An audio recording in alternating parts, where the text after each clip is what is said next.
pain of their bereavement, that knowing their loss to be the price of our freedom, they may remember the gratitude of the nation for which they gave so costly a sacrifice. And grant, O Lord, that we may highly resolve that these dead shall not have died in vain. Amen. Albert,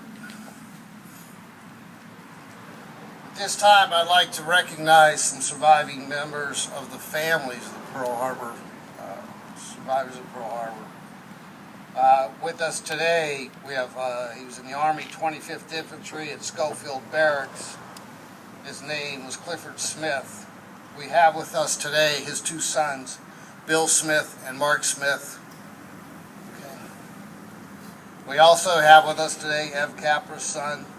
Ev, as you all know, was the main fundraiser for this wonderful monument for Pearl Harbor survivor that we have behind us here. And he's also with us today. We also have a member of the family, one of our Marine Corps League veterans. His father-in-law was on the Oklahoma, and that was Chief Jacob Newman. As I put together this information, I started interviewing some folks who, as you can tell, I probably wasn't even an inkling of being created in this world yet during Pearl Harbor. So I started asking some of our veterans of DAV Hall and around different functions of what they remembered on the day of Pearl Harbor when it struck. And I thought it was interesting that one of our members, who's a Purple Heart, Ray Carter, he says, the funny thing is back then there was no TV. Probably 1 in 50 families had a telephone. And the news really only got to America about 2 days later as to what happened at Pearl Harbor. It's hard to imagine a day where most of us have iPhones or cell phones in our pocket, or the Dick Tracy two-way wrist radios are now a reality, and everybody has 2 or 3 telephones in their house, and as well as a television, something was unthought of. The impact of the attack was brutal. It was 2 hours of mayhem, 2 hours of destruction. They destroyed or incapacitated 7 of our 8 battleships. Fortunately, the main target, our aircraft carriers, which they were after, were not in the port of Pearl Harbor. We were able to recover 5 of our battleships and bring them back into battle in World War II, which says a lot for the resolve of the American people when they were brought in. Ray Carter also let me know, he says, to think of it, he says, within 1 week, there were 1 million volunteers joining the armed forces from the attack of Pearl Harbor. Quite an amazing feat. I know many of you from whatever generation wonderfully you come from and your family members, some of you have many different memories of what was sacrificed. But if you think about it, the Pearl Harbor survivors were actually 1 generation above the World War II survivors. These were the folks that were already in. They were already in the midst of their careers, celebrating on a Sunday morning when this attack occurred. So they are very much a valued treasure in their memories and the history and what we celebrate here today. I took off some notes that I found. It says, in the flash of that 2 hours, we had over 3,000 killed. Another 1,800 injured. We had 394 airplanes on the island of Hawaii, which they disabled over 220 of the airplanes. They hit us with 2 strikes, 45 minutes apart, and they hit us with a surprise and an impact that changed our nation. It kind of brought me to another thing. One day I was stationed in Germany, and it kind of seemed strange, but I'm talking to this old guy at a table in a guest house. And what happened at Pearl Harbor, they woke up the resolve, and like they said, they woke up a lion when they attacked us. And this guy was in the German infantry in World War II, and basically he said one night they were sitting there and they had let the Americans into a village. And they said they sat in there and they found the wine stores and they partied and they got all mad. And then they said about 3 o'clock in the morning they found those same crazy Americans had overtaken their position and captured all of them. He said it resolved to him just the fighting glory of the American people that we wouldn't be knocked down. The rallying cry for World War II was to remember Pearl Harbor. It was quite an impacting statement. I can't think of a family in America or other countries that it did not affect. As we lose more and more of our Pearl Harbor survivors, which we are down to a few, this is one of those memories that we have to keep alive. It's on our shoulders as the veterans in our communities to make sure that this still stays as an important point that we have to celebrate each and every year. So think about where we've come as a nation. Eventually the war would take on over 300,000 casualties. Think of the amount of number that 3,000 gave up just in 2 hours on Pearl Harbor. The injuries were so sustained. Most of them were oil burns, fire burns from being blown into the water or attacks. But as we rally as a nation, we tend to overcome. Most recently in our history, they tend to compare Pearl Harbor to the September 11th attack on the towers. In some ways, the attack came in the same type of waves. It was 1 or 2 hits. But we've grown as a nation. We've grown as a military. We've grown to know that we have to stay vigilant, that there's always going to be somebody who wants to knock us off the mountain. We are known as the most fierce warrior nation in the world. For rightly so. When somebody gets in trouble, one nation bullies another, they call America. Japan was trying to bully up and take over almost all the Pacific. They were sitting there in meetings with our own government and sitting there and trying to say everything would be fine. All the meantime, they were planning this attack, and they got us on a Sunday. Many of the tactics that we employ today, many of the early warning systems that came about came because of Pearl Harbor.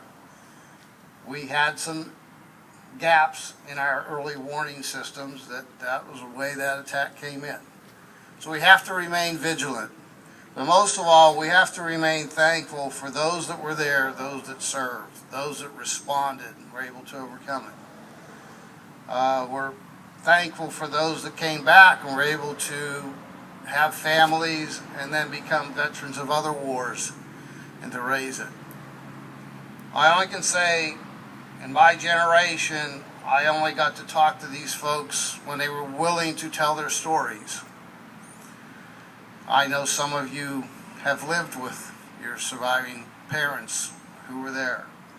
Some of you served with men who were in that generation, and they were your leaders when you were in the military and your trainers, and they passed on their skills and their knowledge. You know, we have Dick here today is wearing a hat that's commemorative of one of the first Medal of Honor winners from Pearl Harbor, and the name that's on there. You know, we cherish our memories. We cherish those that pass it on, but we cannot forget. It is our job to make sure we pass on all these experiences, because that is how we survive. We have to remember that if America loses, then these stars and stripes behind us will never fly. That will not be the flag we're serving under. And there was an interesting story. The same flag that was flying over Pearl Harbor was brought down, shipped to Washington, D.C. And wherever President Franklin Delano Roosevelt traveled, in his suitcase and with him at every meeting was the flag that flew over Pearl Harbor. The day they signed the armistice, that flag was on that ship. And then the next day, or that they could get it there, it was flying over the Capitol in Washington, D.C. Not a replacement flag, but the same exact stars and stripes were cherished and kept as a rallying cry. We are a great nation. We like to bicker and fight between each other because we all have different views of how everything should be done. But when push comes to shove, when somebody wants to smack on the Americans, we have a way of getting back at them. When you're the king of the mountain, you got to imagine they're going to come at you. That happened at Pearl Harbor. They knew it was a big target. Think of it. They wanted the aircraft carriers and not the battleships. Who would think that they can resurrect 5 battleships as large as they were and put them back into battle? 2 of them which were sunk, that they rose up and put them back in. Our nation is strong. We have our little gripes. We think our kids don't know heritage, but they do. But when push comes to shove, we will survive. And so on this day, I'd like to think of those forefathers of ours that were there and the nurses that took care of those wounded. That this was a mighty day. This was a testing of American temperance. And we were able to recover, and we are where we are today because they had the foresight to push through. This time, I'd welcome any comments from Bill or Mark, if you have any, your father, if you'd like to make anything you'd like to say, sirs? The only thing I'd like to say is that was the greatest generation. They all volunteered and they served their country. All right. Jerry? I just thought of something that might be interesting to everybody. I was 10 years old when Awesome. I was 10 years old when Pearl Harbor happened. Living on a farm in northern Minnesota. No electricity, in fact, until I was 15. We had an Atwater Kent radio, which was about this big. It had a car battery for one source of power. It had a B battery, which was a pack of another dry cells, and a C battery, which was the third one. All provided different voltages to the tubes that made this radio work, and that was the center of our life, was that Atwater Kent radio. We all sat around, and you probably see Norman Rockwell drawings of sort of the same thing. And what I'm getting at is the most vivid memory was when we heard President Roosevelt in a day of infamy speech. And we were never the same. And believe me, that put everybody on a war footing, and we fought them and won. Thank you, Jerry. Thank you very much, Jerry. Thank you. And I guess this kind of proves a point, because this is what I've been going through all week as I've been walking. I've been hearing from folks, Jerry, the generation who was there, who has memories, how they felt. And I think the biggest thing came across was how people responded. We have a member of our Air Force Sergeant Association who was 20 years old at the time when it struck, and he was revealing some of his stories. And I think the thing is today we've progressed to a military where our folks are deploying and they pretty much know that, God forbid, nothing happens to them when they're returning. The unique thing that happened with Pearl Harbor and World War II is once you enlisted or were commissioned or you were due to get out of the military, you were now held over to the duration of the war. That is something that doesn't happen in our days. Those folks were in. They went in not knowing when they were coming home.